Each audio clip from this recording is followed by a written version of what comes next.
Welcome to Fairways to Heaven with your host, Christian author and PGA member John Decker. Join John as he discusses all things golf, including useful instructional techniques and tips from your swing to a better game strategy. John will also talk about the importance of his faith and how it relates to his life and golf. So if you're a Christian who loves the game of golf or wants to learn how to play it, then this is the show for you. Now, please welcome the host of Fairways to Heaven, John Decker.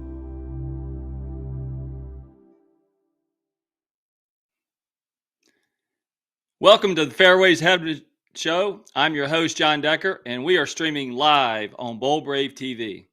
If you miss a show, please go to YouTube, Spotify, Apple, or wherever you stream your podcast to download a show.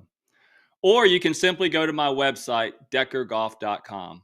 Now, this website is designed to help you as a player. So please go to the website. If you go to the website, I have all of my videos from full swing, putting, chipping, pitching, bunker, course management, and also golf fitness. And the idea with the website is to have a consistent message.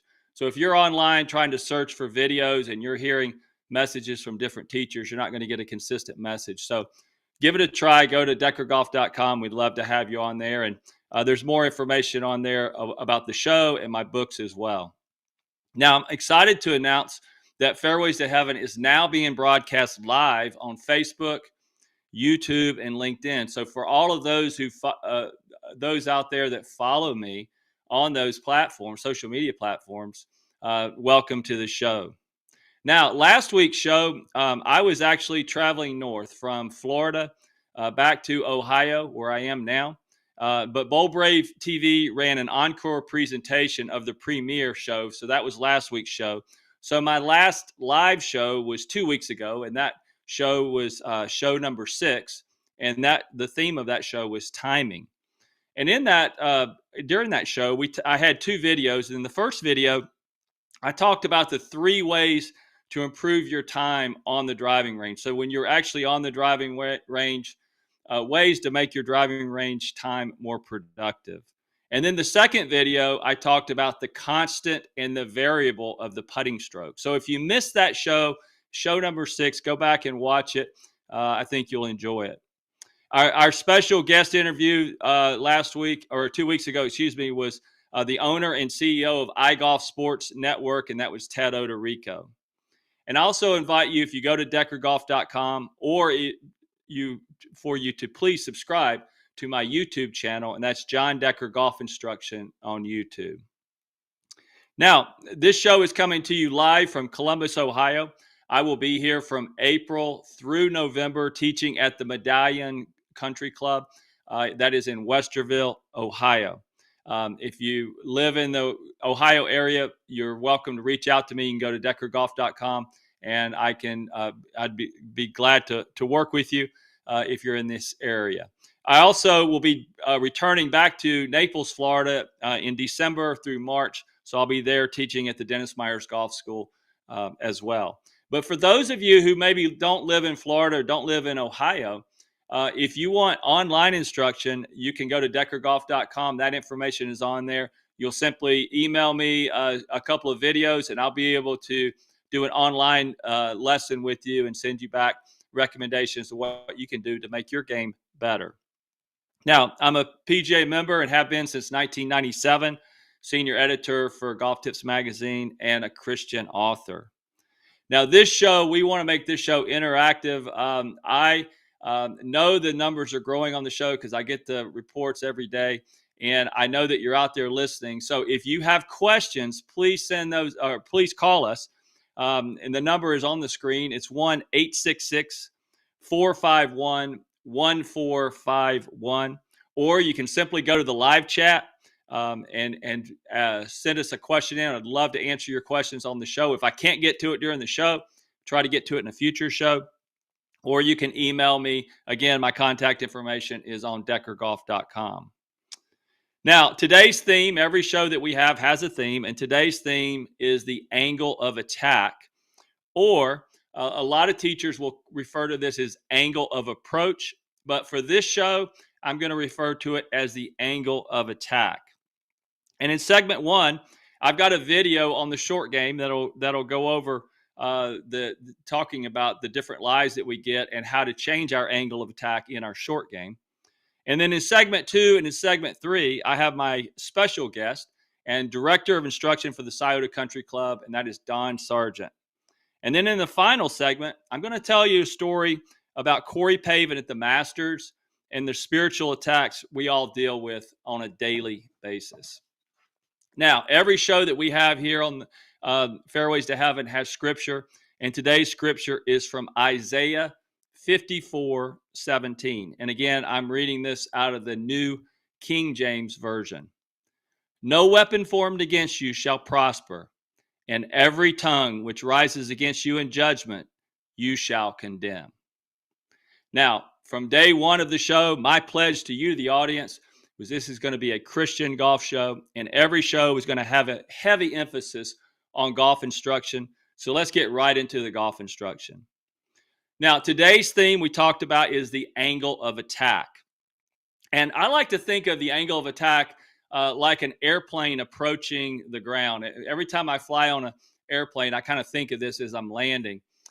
When an airplane is coming in, it's not coming in at treetop level. If it did, it would hit power lines, it would hit buildings. And it's also not coming in straight up and down like a helicopter. It's coming in at an approach angle. And the same thing is happening in our golf swing.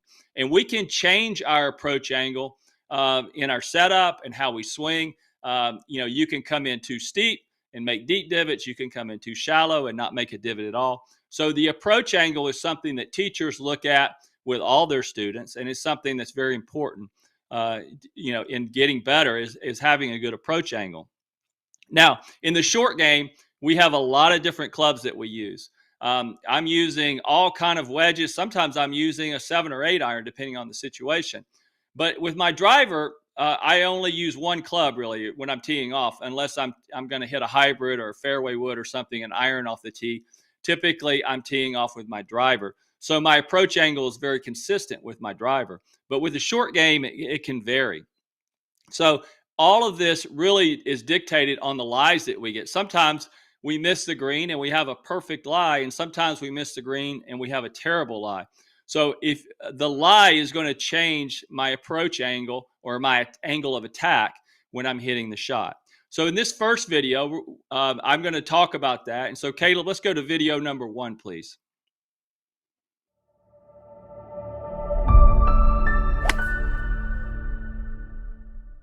Hi, I'm John Decker, Director of Instruction for the Medallion Club and Top 25 Instructor for Golf Tips Magazine, and welcome to Decker Golf. Today I want to work with you on your short game, and I want to talk about club selection, and I want to talk about a term that you may often hear, the angle of approach or angle of attack. If I'm hitting my ball with the driver, I'm teeing the ball up on a tee, and I'm trying to sweep the ball off the tee. So I have a very shallow angle of approach. In fact, I'm actually hitting slightly up on the ball. But when my ball is sitting down in the rough like this ball, I need to come in very steeply. If I come in shallow, I'll blade it. I won't get the ball in the air at all. So I need to come in very steeply. And there's several different things that I do in my setup, but I want to talk more about the club selection. The first thing that you need to do is when you get a bad lie around the greens, you need to go with your most lofted club. And in my case, mine is a 60-degree lob wedge. So what I'm going to do is I'm going to take this lob wedge, I'm going to open the face up. This is going to utilize more of the bounce or the back of the club. But the key thing is when I set up, I'm going to set my weight to the left, and I'm going to use a lot of wrist, and I'm going to have a very sharp snap at the bottom. So it's going to be more of a very up to down motion. I'm going to have very little follow through, if any at all. So I've got a bad lie here. All I'm trying to do is pop this ball on the green. I'm going downhill. I've got about, say, 25, 30 feet of green to work with. So I'm going to open the face, lean left. Now watch how I go up, down, just like that. There's a little rotation when I do it. I'm going to open the face and just do it like that. I pop that ball on the green. Ball's going to run down there. I'll take that one every single time, especially out of a bad lie like that. Now I've got a good lie. My ball is sitting up in the grass, let's say. In this situation, my ball, sometimes when you get in the primary rough, your ball is sitting up. You're not always going to be sitting down. So what I'm going to do now is, because I have a lot of green to work with and I'm going downhill, I'm going to now go with my 56. And instead of coming in steep like this, I'm going to come in more shallow. And I'm going to square the face up. I'm going to lean to my left a little bit, not as much. My feet are closer together. And now I'm just going to have a little more rotation. Notice I'm coming in a little more level and I have a little more follow through. It's not such a steep angle of approach. I'm going to swing it back and have a little rotation just like this.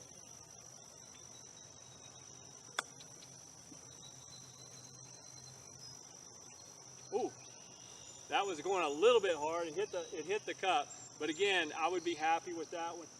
I carried that ball a little farther than I would like, but overall, I would be happy with that shot. So learn to change your angle of approach. When you get a bad lie, lean left, come in real steep. When you get a good lie, you can come in a little bit more level. You don't have to come in quite as steep.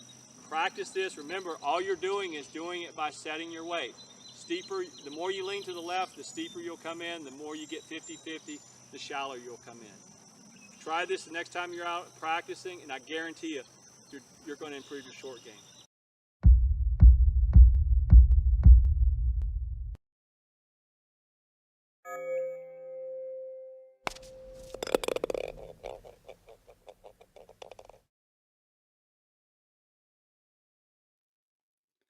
So one of the things that I would encourage you all to do is, when you're practicing, don't always give yourself bad lies and don't always give yourself good lies. Mix it up. A lot of times when I watch really good players around the greens, they'll just kind of throw the ball around in different areas and they'll play the ball however it lies, because that's what you're going to be doing on the golf course.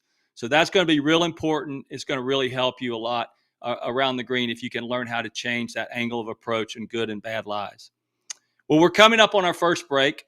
And when we return to our next segment, we're going to talk more golf instruction with our special guest, Don Sargent. I'm your host, John Decker, and you're watching the Fairways to Heaven show. We'll be right back.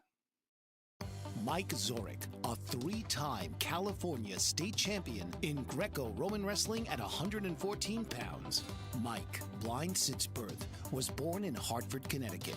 He was a six-time national placer, including 2 seconds, 2/3, and 2/4. He also won the Veterans Folk-Style Wrestling twice at 152 pounds. In all these tournaments, he was the only blind competitor. Nancy Zorich, a creative spirit whose talents have taken her to the stage and into galleries and exhibitions in several states. Her father, a commercial artist who shared his instruments with his daughter and helped her fine-tune her natural abilities, influenced her decision to follow in his footsteps. Ms. Zorich has enjoyed a fruitful career doing what she loves. Listen Saturday mornings at 12 Eastern for the Nancy and Mike Show for heartwarming stories and interesting talk on the BBM Global Network. Are you struggling to care for elderly parents or a spouse? Do you wonder if being a caregiver is making you sick? Are you worried about taking time off work to care for elderly parents and balance work, life, and caregiving? Has caregiving become exhausting and emotionally draining?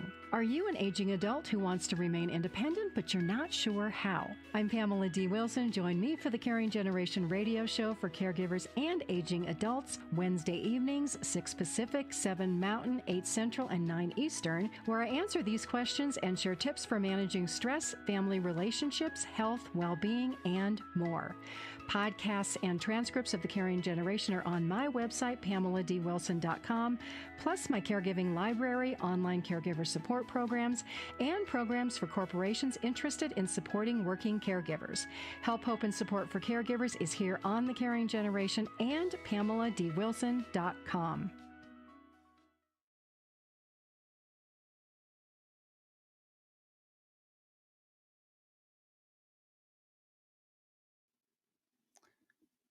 Welcome back to Fairways to Heaven. I'm your host, John Decker, and now it's time to bring in today's special guest, and that is my good friend, Don Sargent. But before I bring Don on, I just want to give you a brief bio on Don and all of his awards. He's a very accomplished teacher here in our section and really all across the country. Don is the Director of Instruction at the Scioto Country Club. That's here in Columbus, Ohio. He is a newly inducted member of the Southern Ohio PGA Hall of Fame. He is a 5-time Southern Ohio PGA Teacher of the Year, and he is a Golf Magazine Top 100 teacher. Welcome to the Fairways to Heaven show, Sarge. Thanks, John. Thanks for having me. Glad to have you on. And, I met you years ago at the PGA show with our good friend, Bill Steins. I remember fondly Bill inviting me over. You guys were in a hotel over there during the show, and I came over and we talked. And then I've gotten to spend a lot of time with you since I moved up here to Ohio, because I was living in Florida at the time. But I want you to talk about your journey as a player, and how you got into teaching, and also how Bill Steins and how he influenced your career as well. I was really lucky to grow up with someone who loved the game more than anybody I know, which is my father. And he took me everywhere he went his entire life, and he basically sacrificed his life for me, and he taught me the game. And fortunately, he was a good player, and I became a good junior golfer. And, that it was fantastic. Unfortunately, when I was 19, I had a car wreck my freshman year of college, and that derailed my hopes of playing for a living. In my effort of trying to get back to be a player, it made me eventually become a teacher. Somewhere short of that time, I was digging to learn how to play. Bill Steins, our dear friend who I talked to last night, told him, what I was trying to do. And I worked at the honors course in Chattanooga. And I just playing became teaching because I was trying so hard to learn how to play better. I actually got into teaching accidentally, I guess, because I hated the golf shop so much. I'd go to the range and I'd stay there for hours. Yeah. That was kind of. Go ahead. Well, I was just saying, anything we can do to get outside, right? I called it the penalty box when I had to be in the golf shop. It was awful. Yeah. So I was lucky from there to get hired by some of the greatest teachers, 7 of the greatest teachers. I think that you would know. We all know the greatest teachers in our time, and my search to learn and my ability to be around those incredible guys. Now at 61, I just can't imagine how lucky I was. Well, you've been blessed, and you're a great blessing to those who come and take a lesson from you. Years ago, it was like a couple years ago, at the Scioto Country Club, where you're the director of instruction, PGA Magazine hosted a Teacher of the Year summit, and I was there, and you were there, and you after the meeting kind of was over, we went outside. You showed us your beautiful facility there. You showed us the outdoor teaching facility that you have, but you also showed us a plaque that was on the driving range. I want you to tell the listeners, first of all, about the history of Scioto and also about that plaque that's on your range. Scioto Country Club's a very famous place a lot of people don't know about. When it was founded in 1916, they brought in a golf professional who was world famous at that time. His name was George Sargent, very distantly related to me, but he had won the 1909 U.S. Open, and that was a big deal. And he later became the president of the PGA of America. So when the group of men here, one of which would have been George Herbert Walker Bush's granddad, which is another part of the history here. They hired the best golf professional they could find, which was George Sargent, a U.S. Open champion, president of the USGA. He brought later the 1926 U.S. Open to Scioto, which Bobby Jones won.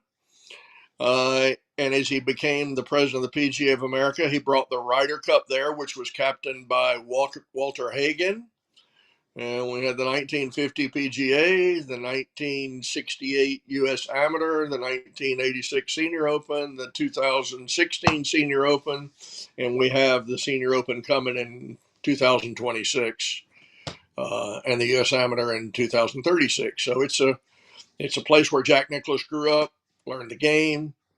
Hall of Fame teacher Jack Grout taught him the game. Um, I tried to be as short as I could, but that was a long list of stuff that's happened. There's a lot of history there, but tell us about the plaque now. You showed us the plaque. So Oh, yeah, well, in 1950, he would have been 10 years old. It's a circular plaque that we have put on the driving range. Um, and that is where Jack Nicklaus, A, hit his first golf shot, and B, where he took his first junior golf lesson with Jack Grout and 10 of our members. So anybody that comes to Scioto on the back part of the driving range, you'll find that circular plaque. It's bronze, and it says, here in this spot, Jack Nicklaus in 1950 hit his first golf shot and went on to become the greatest player of all time, something to that effect. And when you stand there and you're our age, John, and you understand the impact that Jack Nicklaus had on golf and Jack Grout as well, it makes you stand there and think for a second, you know? Yeah. So right there is where Jack Grout grabbed him by the head and held his head when he was moving. That's pretty special. I was privileged to get a chance to see that. And I've played the Scioto several times. I love the golf course. And Jack Nicklaus is my hero growing up. So that was really special for me to see when we were at the summit there. In the first segment, I talked about the angle of attack. That's kind of the theme for today's show. And you have sent us a video that talks about more of the angle of attack with the driver. So, Caleb, let's go to Don's video now, please. Every lesson that I give at Scioto Country Club, about 1,800 of them a year, I get the lesson, how do I hit my driver farther? Today we're going to go over some real simple keys that will, A, make you hit it farther and make you hit it straighter. We always want to grip the club at the top of the handle. And then we're going to go to take our setup and our aim. When we take our setup and our aim, we want to make sure with the driver that the ball position is plenty forward. Because when we hit it forward, that allows us to hit on an ascending angle. Ascending is critical to hit a driver, to hit it on the upswing, to create the proper launch, and with a minimal amount of spin. So, take our stance and our aim. Ball position should be left heel, left big toe. We waggle and confirm our aim. My head is to the right of the golf ball. I'm going to keep my head behind the golf ball so that I hit it on the upswing with no spin.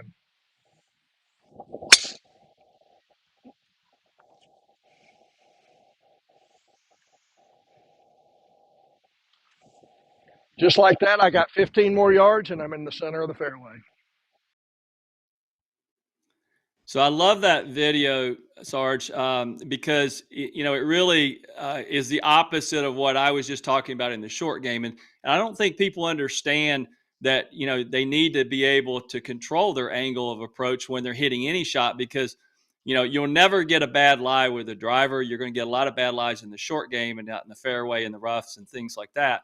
But having the knowledge to understand that the angle of approach, how important it is.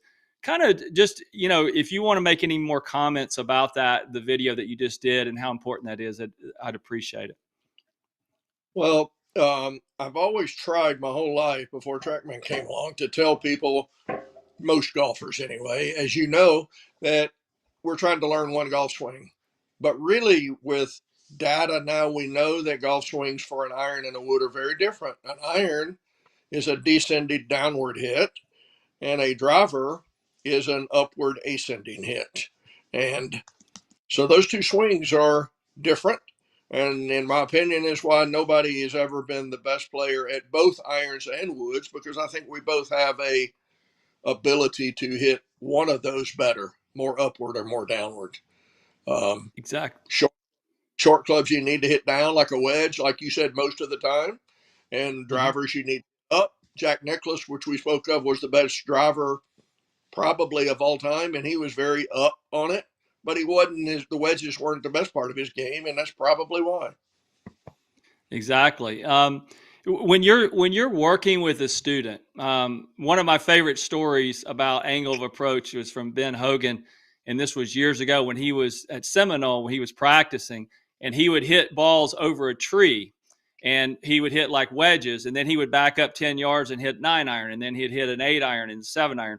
And he would basically try to get the ball to peak right over that tree, and he would go all the way to the driver. So he had figured out TrackMan before TrackMan was even thought of. He had figured out as far as how high to hit a ball, and it was about 90 feet. If you look at the average of where these tour players are, some are higher, some are lower.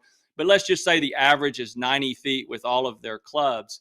Ben Hogan had figured that out back in the 50s. When you're talking about working with a player, as far as their angle of approach on TrackMan, and they're hitting a driver, where do you like to get them when they're hitting up on the ball, and then where do you like to get them number wise when they're hitting down on the ball with the iron? Is there something that you shoot for, or does it depend on the player?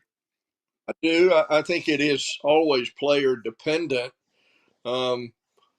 My general statement would be, I wasn't ready for that question, is I think the average golfer, and when I say average, I might be even talking about a 5 handicapper, which is really a good player, a very good player. I don't think they hit down on their irons enough, and the average golfer does not hit up on their driver enough.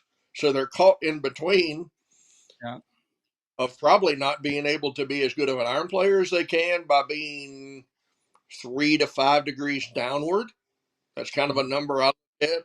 And for driving, I look for, if I can get them to dead horizontal and 0 or anything up, I'm thrilled, because most high handicap golfers hit up on their irons and down on their driver, and we need to do it just the opposite, in my opinion. Exactly. And you said something that was very important in that video. The ball position has a lot to do with your angle of attack, and especially with a driver. If you're playing that ball in the middle of your stance, you're going to come in steeply every time. So I like that part of the video. I thought that was very well said. You know, another thing that you and I have in common is our relationship as a teacher and coach with Bob Sowards.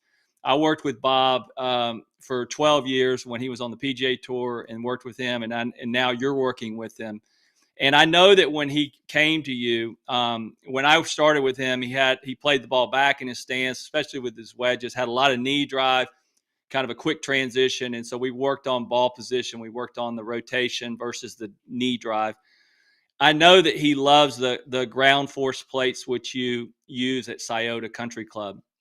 Talk about your relationship with Bob and the technology that you're using with him and how that's been going.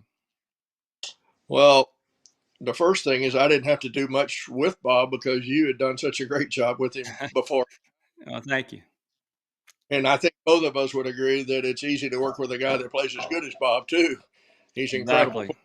Yeah. But I think Bob learned what I learned as a kid, and possibly what you learned, because it's what most people learned back in the 80s before we had TrackMan, and certainly before we had Swing Catalyst, to hit it more crisply and to compress it more. We all move the ball back in our stance. Mm-hmm. And when we move the ball back in your stance, I'm talking to the effects of doing that. Now we de-loft the club. We actually should make the angle of attack steeper, because the club is coming down and hasn't had time to shallow out. So now you're hitting it with no loft and steep. So we have to start backing up through impact to create loft, which is probably the most important thing every golfer needs, because we all want to hit it in the air. And I think that's where Bob's leg drive, and many golfers through the 70s, 60s, 70s, and 80s had leg drive, because if you had ball back to get it in the air, you had to drive your knees forward to try to create lift. Exactly. And so I think that, you know, if you look at the way the golf swing has changed now, you know, the old school reverse C that you used to see. I remember years ago, I did a clinic with Jerry Pate, who won the Open, U.S. Open. And Jerry was telling me that he had that reverse C finish, and he said by the time I got to 35, I was done. He said my shoulders were tore up. And it's just so hard on your body when you have that reverse C and you're falling back. And I always tell my students who fall back and have that in their swing that, if you can learn to rotate and get your weight more up into your hips when you're finished and not falling back, your career is going to last a lot longer. Well, we're coming up on our second break, and when we return, we're going to have more conversation with Don Sargent. I'm your host, John Decker, and we'll be right back. Dr. RC will share extraordinary resources and services that promote educational success, as well as making a difference in the lives of all social workers, as well as the lives of children, adolescents, and teens of today. She will have open discussions addressing many of the issues that we face about our youth and how being employed in the uniquely skilled profession of social work for over 18 years has taught invaluable lessons through her personal experiences. She will also provide real-life facts, examples, and personal stories that will confirm that why serving as a child advocate is extremely beneficial when addressing the needs of the whole child. Listen live to Dare to Soar, Saturdays, 10 a.m. Eastern on the BBM Global Network, and tune in radio as Dr. RC will provide thought-provoking information that will empower, encourage, and strengthen students, families, and communities across our nation. You can also visit her at soarwithkatie.com. Author, radio show host, and coach John M. Hawkins reveals strategies to help gain perspective, build confidence, find clarity, achieve goals. John M. Hawkins' new book, Coached to Greatness, Unlock Your Full Potential with Limitless Growth, published by iUniverse. Hawkins reveals strategies to help readers accomplish more. He believes the book can coach them to greatness. Hawkins says that the best athletes get to the top of their sport with the help of coaches, mentors, and others. He shares guidance that helps readers reflect on what motivates them, rediscover and assess their core values, philosophies, and competencies, find settings that allow them to be the most productive, and track their progress towards accomplishing goals. Listen to John Hawkins' My Strategy, Saturdays, 1 p.m. Eastern on the BBM Global Network and TuneIn Radio. Welcome back to Fairways to Heaven. I'm your host, John Decker, and we're talking with the director of instruction at the Scioto Country Club, Mr. Don Sargent. And Don, we've been talking today about the angle of attack. So one of the things that I wanted to talk to you about is I wanted to talk to when we both started playing the game. I started back in 1977. I'm sure you were somewhere around that time. When we were first starting, there was no video analysis. You didn't have any video. I remember the first time I saw my swing on video, I literally wanted to throw up. It wasn't anything like I thought it was going to be. It was at Wake Forest Golf Camp, and that's where I actually met Bill Steins. And so as we've gone through our careers, we've seen technology really change, and obviously there's some good things about technology, and there's some things I think that can be bad as well. But a few years ago, or last year, I did a seminar with some young mentorship program here at the Southern Ohio PGA, and I held a seminar called Teaching Without Technology, and I wanted to teach the young PGA apprentices coming up how to be able to teach a lesson without using video, without using TrackMan, not relying on that to be able to read ball flight, divots, and all that.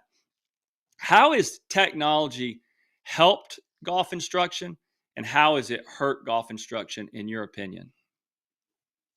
It's a great, everything you just said was incredible. I heard Butch Harmon one time at the PGA Teaching Coaching Summit suggest to everybody, it wasn't that long ago, for the whole room, there must have been 800 or 900 people. You've been to the summit, you know how that is. Yeah.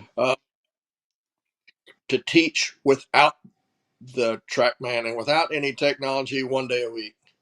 And I think one of the great advantages you and I have had is we learned how to at least reasonably gauge ball flight without any data. You know, the first time I saw my swing was in those 8 sequence pictures. It wasn't even was the Polaroids, you know. Yeah.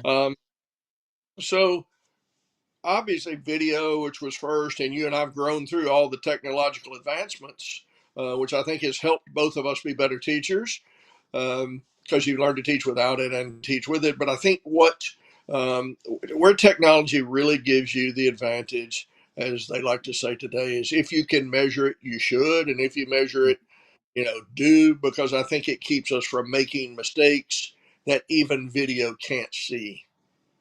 Exactly. When I talk to a lot of the young teachers, I said, let's say that you're a personal trainer and I'm coming to you and I am really overweight. Let's say I weigh 300 pounds and my goal is to lose 100 pounds. The first thing that you're going to do is you're going to put me on a scale and you're going to measure me. You're going to measure my weight. And then you're going to set forth a plan, and then I'm going to start working out. You're not going to have me do 10 push-ups and then put me back on the same scale. And I think a lot of the times when I watch young teachers teach, they make that mistake of relying so much on they want to take that student and show them their numbers on after every single shot. And the problem is the average student, it just overwhelms them. And I've always said the most important number in golf is your score. That's what matters most, is your score. There's not a number more important than your score. And so if your scores go down, then obviously you're going to be happy and you're going to enjoy the game more. So as a teacher, how do we get students' scores to go down? And I've always believed this is if you went to a teacher and you said, I'm only going to pay you if my scores go down, as a teacher, what would you do? Would you put them on the launch monitor, or would you take them over and work on their short game? I know if I was only going to get paid if your scores could go down, that's probably what I would do. And so I think that's important for the listeners out there. If we're going to become better players, we've got to, focus on, technology is great and there's a lot of great things about it, but don't get so overwhelmed when you're watching golf on TV and all they're talking about are the numbers. Focus on that score. That's what really matters. Any comments on that? I don't like to think of myself as a salesman, but people sometimes in conversations like you do will say, well, I don't know. I've had golf lessons from everybody. Can you really make my score go down? And I'll say I could take 5 strokes around off your game, assuming this guy's not a scratch player. And the first thing I teach them is that we're going to go to short game. And the second thing I teach them is we're going to leave your sand wedge in the bag 90% of the time, because everybody falls in love with hitting lofted lob shots that they see on TV. But what they don't realize is those players are hitting 500 of those shots a day. There's a possibility those players may have more talent than you and I have at the same time. Yes.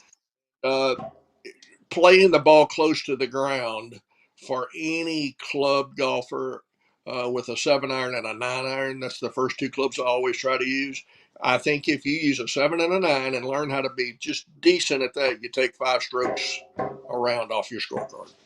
There's no doubt about it. I mean, the game was designed to be played on the ground. I don't like courses that are always forced carry courses. That's what I love about Scioto is there's a lot of chipping. Chipping is the lost art in golf. I love that if you're watching the Masters this week, you're going to see a lot of chipping. You're going to see a lot of guys putting from off the green because they're so tightly mowed. There's not a heavy rough there.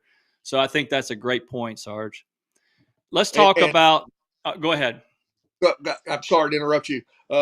I think most people couldn't tell you the difference between a pitch and a chip, and that even includes what I hear on TV oftentimes. Yeah. What is a chip and what is a pitch? And we don't need to pitch, and we need to learn to chip, because chipping is close to the ground and pitching is high in the air. Exactly. Now, I am going to talk a little technology with you now because I know that you use TrackMan at Scioto. Let's say that you're working. First of all, we're going to do this old school versus new school. You're going to work with a slicer and you're going to have no technology at all. So you're just working with on the range. Talk about how you go through that lesson with your average slicer. I try to analyze what I see, but and it's been helped by technology, but I know if the ball starts to the right of the target, the face is open. Mm-hmm. And what I also learned through technology, if the face is open, every golfer is going to swing to the left, trying to close the face. So if you have an open face and you swing to the left, you're going to more than likely make the ball curve to the right. That's what I think that's what TrackMan has taught us. What makes the ball do what it does. So an open face makes the ball start right. A left path makes it spin further right. And so my first analysis is, where is the face getting open? And the next 90% of all my lessons is it's usually in a weak left hand grip. No doubt about it. That is number one thing that you have to look at when you're dealing with a slicer. I see so many teachers trying to work on path and they don't change the grip. And I'm like, you're setting this guy up for a shank. I mean, you have got to fix the grip first. That is number one. So that's exactly right. Now you've got that same slicer, but you've got them on TrackMan. So let's talk about the numbers that you would see on a typical slicer using TrackMan. Club face 3 to 5 degrees open, or a positive number when you're reading TrackMan, and path 3 or 4, 5, 6, or 7 to the left. Yeah. So if you're swinging left with an open face, and I describe it as ping pong, okay, if you're hitting a cut or a drop volley in any paddle sport, that's what makes it curve to the right. That's the same swing that you're making when you're playing around a golf, hitting a slice. Exactly. And you know, with those, when you're working with a student and you've got them on TrackMan, because I don't use launch monitors a lot when I teach. I've used them more in fitting when I've done fitting, but when I'm teaching, I don't like to use a lot of numbers like that. I like to get more to the root of the problem. Again, trying to get them things that I know that they can take out on the golf course. I know them knowing their numbers is good, but that's not going to help them when they go play golf. And so I'm always trying to get to that part taken care of. But when you're working with someone and you're making these changes, you know, in their grip and with the numbers that you see, what kind of do you find like struggles when you're working with them as far as how they interpret the information or how they take it on the golf course? Is that something that you find with your students? I think young players, I can't say young players, but people get too hung into the numbers. They think it has to be perfect to be good. I use the numbers for me when I'm teaching for my students is just to validate what I tell them, because it's amazing how many don't trust necessarily what you are telling them. And so I use it to validate, and then I use it. So oftentimes I have my TV on a swivel. It's on a post that swivels. You know, I just turn the TV where they can't see it. And then maybe minutes I'll turn it back and say, well, look, now you've gone from 4 degrees open to square or 1 degree closed. So just make them feel better about the improvement they're making. But yeah, I think the numbers, in fact, especially with young kids, they won't even go play golf if they're not swinging good, you know? Yeah. And that's a lesson you got to learn in itself, because like you growing up playing tournaments and whatever, we didn't know how many days we went to the range that we were swinging crappy, but we learned how to shoot a good score. Yeah. And that's what you do in golf is, like you said, you have to shoot a score. Whether you're swinging good or bad, you got to make a number come up. Exactly. Well, one of the things that with this show, this is the Fairways to Heaven show, so we talk a little bit about faith as well. And you know, I know that you're a Christian, and we've been talking today about the angle of attack. But when the enemy attacks us, and this can happen on the golf course for anyone really when you're playing the game. But when the enemy attacks you personally, how has your faith helped you during those difficult times of your life? I'll make this very short, but I grew up going to church, and would have called myself a Christian. After I went to college, and for a long period of time, I wandered in my walk, if you want to call it that. And my walk got far more crooked than I realized. And March 11th of 2022, had an event come up in my life. And that was the day that my life changed. And I truly became a Christian and truly began trying to walk the walk rather than saying that I was walking the walk. And now I'm in church every Sunday. I do Tuesday morning Bible study at 6:00, and Wednesday night I do another Bible study with my pastor. But I try to reference scripture that I've learned. I have a bracelet on even as we speak right now.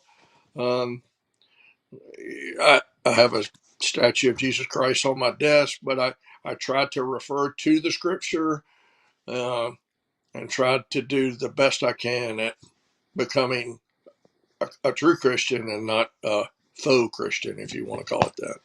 That's amazing, and I really appreciate you, opening up about that and to the audience, because I know it's not always easy to admit that. Because I've backslid so many times. It's part. I think we all go through these periods in our life. Well, this is Masters Week, and so I've got to ask you before you get off here, who's your pick this week? Everybody's on Rory this week because he's played incredible this year. But I did see a stat yesterday. The guy I'm going to give you is of this stat is Scotty Scheffler, because I didn't know it because everybody thinks Scotty's not playing good this year. But Scotty's got the second lowest stroke average of anybody on tour right now. And I think Scotty hasn't won, and I think it makes it simpler for him because he doesn't have all that pressure. Last year he had won 4 or 5 times coming in.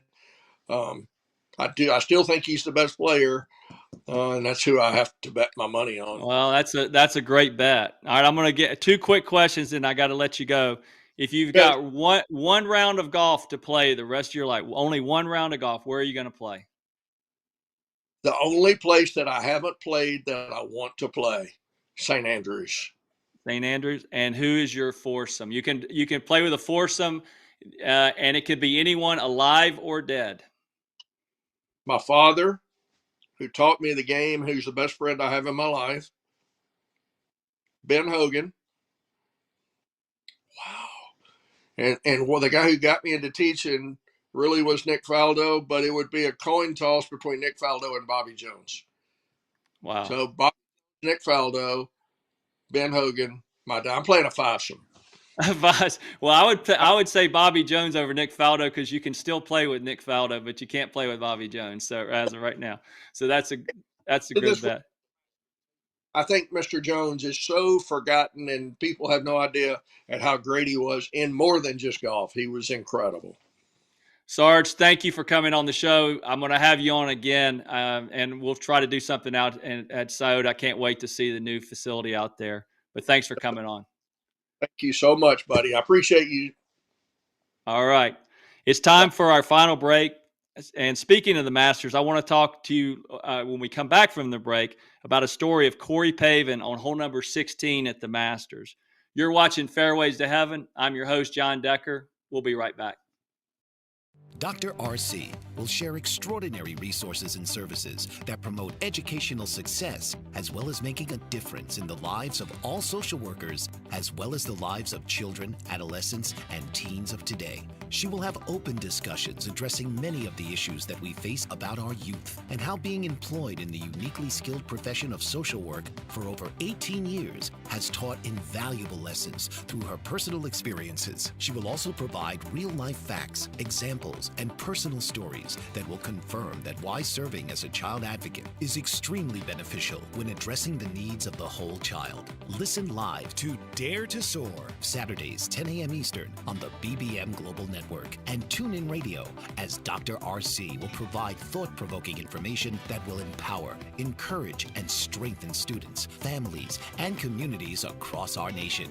You can also visit her at soarwithkatie.com.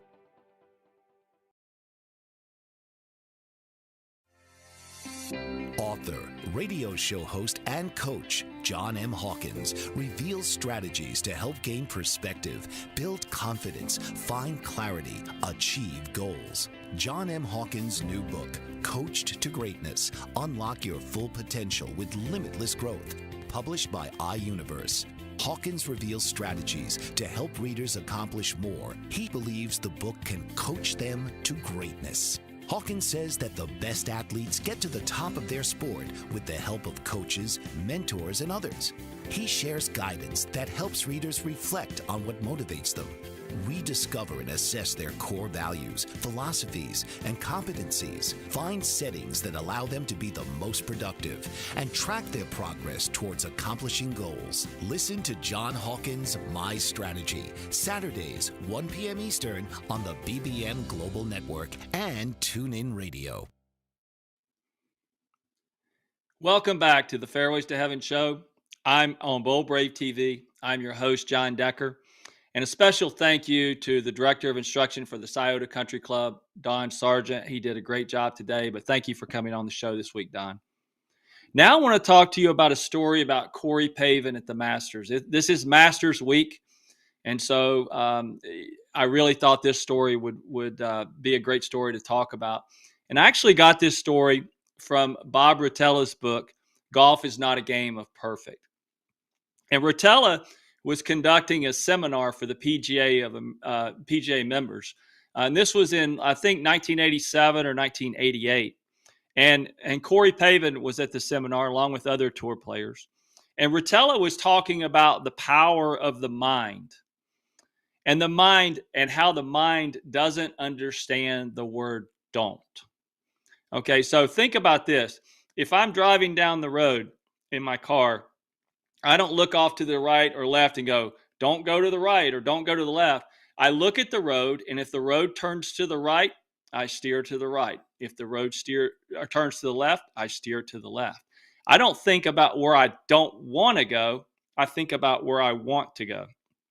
So Rotella is doing this seminar. At the very end, Corey Pavin raises his hand and stands up and talks about what happened to him at Augusta in the previous year in 1986. Now, the 1986 Masters is famous because that's where Jack Nicklaus won his 18th major.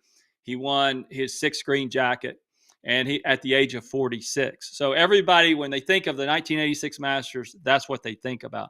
They don't think about what Corey Pavin did. Now, Corey Pavin on Saturday came to hole number 15 and made an eagle on 15, the par 5. He gets on hole number 16, and there's par 3, water's on the left, hits the ball into the water on the left. The next day on Sunday, he makes an eagle on 15 again. So he's eagled 15 2 days in a row. He's walking to 16 tee box, tied for the lead. He's standing there, he tees the ball up, and he says over the ball, as he's standing over the ball, he told himself mentally, don't hit it in the water. Of course, he hits the ball in the water and makes double bogey. And what's interesting is Rotella says that when you say to yourself, don't hit it in the water, your brain doesn't understand the word don't. So if it doesn't understand the word don't, you're basically telling yourself to hit it into the water. Now, first of all, I think it took a lot of courage for Corey Pavin to stand up and actually admit this, because I think we've all have done this, but I would have a hard time standing up in front of my peers and admitting this. And so Pavin went on and had learned from this experience that he went through, and who knows, maybe had a lot to do with the seminar that he went through with Bob Rotella. But he went on to win the 1995 U.S. Open. And so I'm sure that when he got to the U.S. Open in 1995, he mentally was in a lot better place and was able to deal with the pressure of playing in a major tournament and being right there in the lead. Now, we as human beings are under attack spiritually every single day. I believe in God, and I also believe that there is a devil, Satan. And I know that every day of my life, there is spiritual warfare going on in my mind and my heart. I'm attacked spiritually every single day.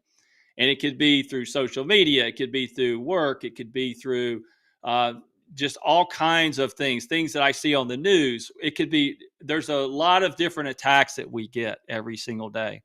For example, over the last week or two, we've all experienced, the stock market has gone down.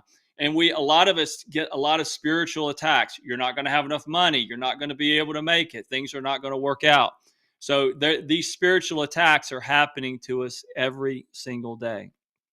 The problem is most of us are in a war and we don't have a weapon. We don't have a way of fighting back. Well, Scripture is my weapon. And one of my favorite verses is Isaiah 54:17. No weapon formed against you shall prosper, and every tongue which rises against you in judgment you shall condemn. Now, what I love about this is when it says every tongue which rises against you in judgment, that's Satan coming at you with these negative attacks. By having that scripture, no weapon formed against you shall prosper. That is my weapon for these spiritual attacks. So I would encourage all of you to memorize scripture. It doesn't have to be Isaiah 54:17. You may have a verse that you love. It could be one verse. Don mentioned he has a verse on his wrist. Whatever it is, have that scripture so that when these spiritual attacks start coming at you, you read them, you say them, and you will stand firm and win that war. It's funny because a couple of years ago, I was at church and I saw a girl that was wearing a t-shirt and it said, "Not today, Satan." And I thought, what a great shirt to have. Not today, Satan. So when Satan's coming at you, you have that scripture, you have something to fall back on. Because if you're going to go to war, you better have a weapon. And scripture is your weapon. And the mind and the heart is where Satan attacks. Use that scripture and he will flee. You must have it though, and you must be ready to use it. Well, once again, we've reached the 18th hole of today's episode. Thank you for watching the Fairways to Heaven show on Bold Brave TV. We'll see you next week when once again we glorify God through the game of golf, one show at a time. Until next time, I'm your host, John Decker. God bless. This has been Fairways to Heaven with host John Decker. Tune in each week for the very best in the game of golf, including fundamentals and solid game advice that John will share for a better and more satisfying game. Wednesdays, 9 a.m. Eastern on the Bold Brave TV network, powered by B2 Studios.